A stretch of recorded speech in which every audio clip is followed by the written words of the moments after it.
Hello guys. Welcome back to my channel, Writing Practices. Today, we are going to learn how to write a consent agreement letter. What is a consent agreement letter? A consent agreement letter is a formal document, in which an individual or organization gives explicit permission to another party to perform specific actions, typically involving the use of personal data or participation in an activity.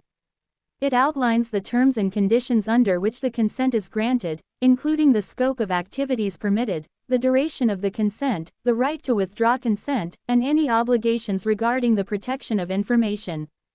The letter ensures both parties have a clear understanding of their rights and responsibilities. Here, Writing Practices will show you how to write a consent agreement letter step by step. Check this out. First of all, you need to write the sender's information. This section provides the sender's full name, address, email, and phone number, to clearly identify who is sending the letter, and how they can be contacted. You need to ensure that this information is accurate to allow easy communication. After that, you can write the date of the letter. The date helps to establish when the letter is being written, which is important for tracking the validity period of the agreement. Write the current date on which the letter is being sent in the format of month, day, and year. For the next, write the recipient's information. You need to identify the organization or person receiving the consent. It should include the recipient's name, business name, and address. In this case, you can write the name of the company or individual, along with their full business address, by mentioning the number, street name, city, state, and zip code. Sure, you can also write the subject of the letter, but it is optional. And open the letter with a formal salutation. If you don't know the recipient's name, you may simply write, "Dear Sir or Madam," or, "To whom it may concern." In the first and second paragraph, this is where you write about declaration of consent. It clearly states that the sender is granting consent to the recipient, and defines the recipient's name. This section establishes the purpose for which the consent is being provided. In this section, you can write a sentence identifying yourself as the sender. And state that you are granting your consent to the recipient for a specific purpose, for example as market research. Not only that, you need to mention that the recipient is referred to as the recipient for the rest of the letter. Here is the example how you write it. I, John Doe, hereby grant my consent to Acme Market Research, referred to as the recipient, to use my personal data for the purpose of market research. This letter serves as a formal consent agreement, allowing the recipient to proceed with the aforementioned activity under the following terms and conditions. And that's where you write 5 points of terms and conditions. The first point would be scope of consent. In this case, you must specify what the consent is for.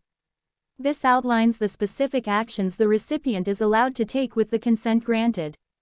Therefore, you can write a description of the data or activities that are being authorized. They are such as collecting, analyzing, or storing personal data. Of course, you must be specific about the scope of the consent being granted. For example, you may write the first point like this. 1. Scope of consent. The recipient is authorized to collect, analyze, and store my personal data, including but not limited to my shopping habits, preferences, and feedback on products and services. In the second point, now you write about the duration of consent. You need to define the time period for which the consent is valid. It should be ensuring the consent does not remain open indefinitely. Therefore, you need to clearly state the start and end date for how long the consent is valid. And yes, you may also mention that the consent needs to be renewed if necessary after the end date. The example for the second point would be like this. 2. Duration of consent. This consent is valid from February to December 31, 2025, after which the recipient must obtain renewed consent for any continuation of the activity. In the third point of terms and conditions, it will be about withdrawal of consent. In this section, you need to provide information on how the sender can revoke the consent if they choose to do so before the end of the agreed upon period. So, What to write? Here, you can indicate the sender's right to withdraw consent at any time, and provide instructions on how this can be done, for example as written notice to the recipient. And this is how you write the third point. 3. Withdrawal of consent. I understand that I have the right to withdraw my consent, at any time, by providing written notice to the recipient, at the address listed above. In the fourth point, you need to write about protection of information. The purpose is to ensure that the recipient agrees to protect the personal data provided, and not misuse it, or allow unauthorized access. So, what to write? Here, you can mention the recipient's responsibility to safeguard any personal information, and prevent unauthorized access or misuse. If you have no idea what to write, you may copy this. 4. Protection of information. The recipient agrees to take all necessary precautions to protect any personal data or information provided, ensuring that it is not disclosed to unauthorized parties, or used in a manner that violates my privacy rights. In the fifth point of terms and conditions, it is about compliance with laws. This section will confirm that the recipient will follow all applicable laws and regulations related to the use of the consented data. Therefore, you can state that the recipient must comply with relevant privacy laws or data protection regulations in the use of the information. Here is the example how you write the fifth point. 5. Compliance with laws. The recipient agrees to comply with all applicable laws and regulations regarding the activity for which consent is being granted, including but not limited to data protection and privacy laws. In the third paragraph, after writing the terms and conditions, now you can continue to write affirmation of consent. It finalizes the letter by affirming that the sender fully understands and agrees to the terms of the consent being granted. If you have no idea what to write, you may simply copy this. By signing below, I affirm that I fully understand the nature of the consent being granted, and freely choose to provide my consent under the terms described herein. In the last paragraph, this is where you write a closing sentence.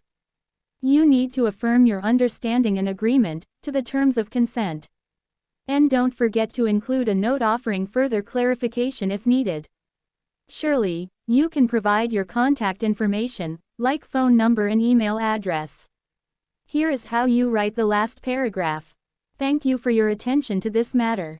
Should you have any questions or require further clarification, please do not hesitate to contact me at 614-555-0123 or johndoe@email.com. And finally, it is the closing and signature. You need to provide a formal conclusion to the letter. You can simply end with, "Sincerely," followed by your signature and your typed name below. So, that's how you write a consent agreement letter step by step. I hope you find this video helpful. Thank you for watching, and see you soon.